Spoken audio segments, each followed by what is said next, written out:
오늘은 원피스 1070화를 리뷰하겠습니다. 이번 화의 제목은 가장 강력한 인간으로, 여기서 인간은 악마의 열매를 먹은 세라핌을 의미합니다. 그리고 표지에는 세상과 인류를 위해 모인 5명의 과학자가 등장합니다.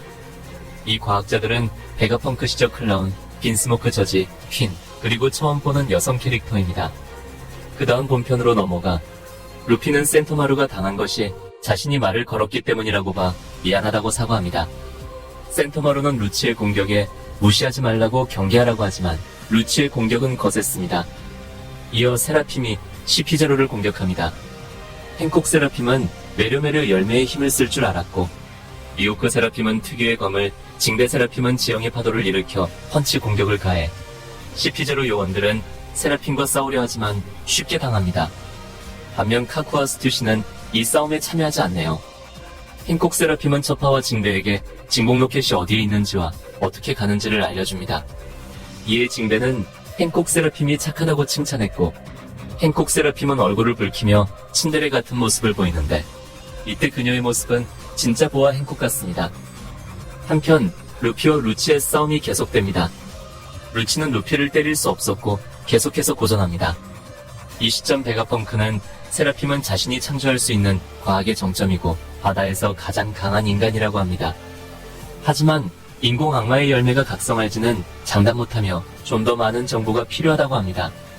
그리고 동물계 열매는 지금 당장 만들 수 있지만 한수종 열매 같은 경우는 돈과 시간이 많이 들어 만들기 힘들다고 하네요. 초인기 열매를 만들려면 능력자의 혈통 요소가 필요하고 이것으로 녹색 피를 만든다고 합니다. 그래서 모든 세라핌이 녹색 피를 가지고 있다고 하네요. 또 자연계 열매는 최선을 다해 만들고 있지만 제조가 너무 어렵다고 하네요. 다시 장면은 루피로 돌아가 루피는 고무고무 화이트 채찍으로 루치를 공격한 뒤 루피가 주변을 고무화시켜 탄성을 쭉 이용했고, 제법 멋지게 고글을 착용, 루치가 있는 곳을 향해 고무고무 던 로켓을 가합니다. 루치는 루피의 빠른 공격에 복부를 강타당했고 등 뒤가 확 늘어날 정도로 큰 타격을 입습니다. 루치는 이 공격으로 의식이 흐려졌으며 단번에 날아갑니다. 이때 센토마루는 루피에게 진공 로켓으로 가 베가펑크 박사를 도와달라고 부탁합니다. 초파도 루피에게 아틀라스를 구하고 싶다면 같이 가자고 해 결국 루피는 연구실로 향합니다. 연구실에 있는 베가펑크는 나미 일행에게 바다에 같이 가자고 선언했으며 나미는 큰 부담을 느껴 긴장합니다. 프랑키와 우솝은 굉장히 흥분했으며 상디는 다리의 잠금 장치를 해제하라고 합니다. 또 프랑키 장군과 써니오를 베가펑크가 체크해주기를 바라네요. 다음 장면, 붕대를 감은 루치가 나옵니다. 그는 이제 세라핌의 통제 권한을 가졌으며 4개의 세라핌 모두를 지휘할 수 있습니다. 그리고 이번화 마지막에 대망의 키자루가 등장. 해군 함대를 이끌고 에그헤드 섬으로 진격하는데, 키자루는 밀짚모자 일당이 베가펑크를 섬 밖으로 내보는 건 쉬울 수 있지만 일이 생각대로 되지는 않을 거라며 본때를 보여주려고 합니다. 아쉽게도 다음 주는 휴재지만 루피 일당과 키자루의 싸움이 기대되네요.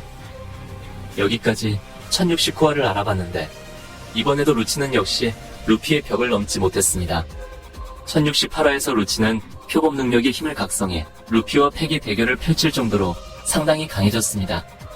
물론 공격 대부분이 통하지 않고 루피의 정타를 직격으로 허용했으나 사실 크게 데미지는 입지 않아 센토마루를 공격해 부상 입히고 그를 퇴각시켰습니다.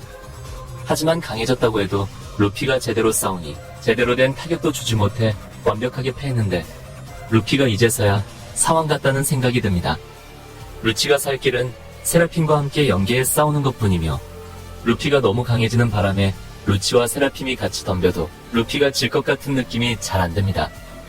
그런데 새로운 변수 키자루가 등장했습니다. 정부의 섬 에그헤드에 사왕이 들어간 것도 엄청난 문제지만 시피제로는 해군의 지휘를 받지 않고 천룡인의 뜻을 우선으로 하기 때문에 해군과 시피 형제로의 사이가 전반적으로 좋지 않습니다. 아마도 이들은 또다시 불협화음을 낼 것 같네요.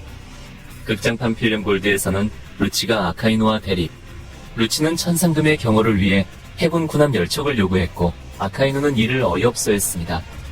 루치는 임무를 위해서니 닥치고 군함을 보내라고 해 아카이노는 루치가 많이 컸다며 마음에 안 들어 했습니다. 또 최근 본편에서는 드레이크의 정체를 알고 있음에도 시피즈로는 그를 죽이려고 했는데 CP0는 목적을 위해서 여차하면 해군도 죽일 수 있어 CP0와 키자루가 의외로 대립한다는 추측도 있습니다. 하지만 가장 확률이 높은 건 키자루와 CP0가 연합해 일진모자 일당을 제압하고 정부를 배신하는 베가펑크를 처단하는 것입니다.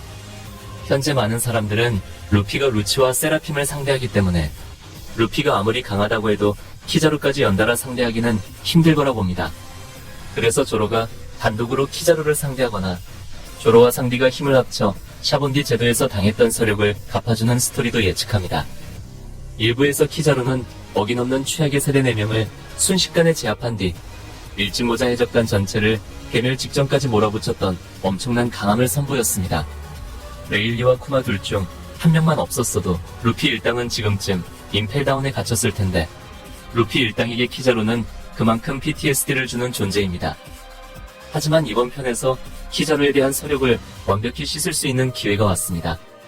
와노쿠니 편에서 조로는 빅맘과 카이도의 합기를 잠시나마 막을 정도가 되었고 사체간 최고 클래스인 킹까지 쓰러뜨려 이제는 대장에 근접한 강함을 가졌습니다. 여기에 상디는 혈통인자의 각성으로 외골격이 강화, 몸이 더욱더 단단해졌고 그도 사체간 퀸을 꺾어 조로와 동급의 힘을 갖췄습니다. 게다가 조로는 패왕색까지 두를 수 있기 때문에 키자루와 1대1로 싸워도 결코 쉽게 지지 않을 것이며 여기에 상디와 같이 싸운다면 오히려 키자루가 밀릴 상황입니다.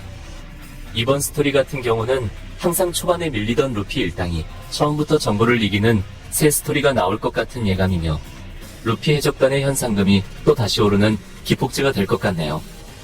그리고 이번 화에서 악마의 열매의 새로운 비밀이 밝혀졌습니다. 악마의 열매에 대해 오랫동안 연구를 한 베가펑크는 그 정체와 기원에 대해 추측했고 악마의 열매를 복제하는 방법까지 알아냈습니다. 여기서 재밌는 건 동물계 능력은 동물을 기반으로 해 복제하기가 가장 쉽다는 것으로 단편적인 예로 수많은 동물계 능력자인 카이도의 스마일 군단이 떠오르네요. 스마일 같은 경우는 계속 웃는다는 부작용이 있지만 베가펑크가 복제한 동물계 능력자는 색깔만 이상할 뿐 부작용이 없었습니다. 베가펑크는 동물계의 능력을 복제하는데 부작용을 없앤 것만으로도 시절을 충분히 뛰어넘었지만 인간의 혈통 인자를 이용해 초인계 능력까지 복제했습니다. 그 결과가 쿠마 세라핌의 도톰도톰 열매, 징대 세라핌의 헤어메엄 열매입니다. 그런데 여기서 재밌는 상상이 떠오릅니다. 베가펑크가 루피와 동맹해 그의 혈통인자를 추출, 해양신 니카 열매를 복제해 수많은 세라핌에게 그 능력을 주는 것입니다. 물론 능력을 각성해야 니카의 힘이 발동되기 때문에 그 전까지는 고무고무 열매지만 복제에 얻은 열매의 힘을 세라핌이 각성시킨다면 해군과 세계 정부에게 정말 큰 위협이 될 것입니다. 하지만 이것은 너무나도 밸런스가 붕괴되는 거라 해양신 니카의 힘을 쓰는 건 루피로만 만족해야겠네요. 아무튼 이번 영상은 여기까지며 세부적인 분석과 그림을 다음 영상에 다루겠습니다.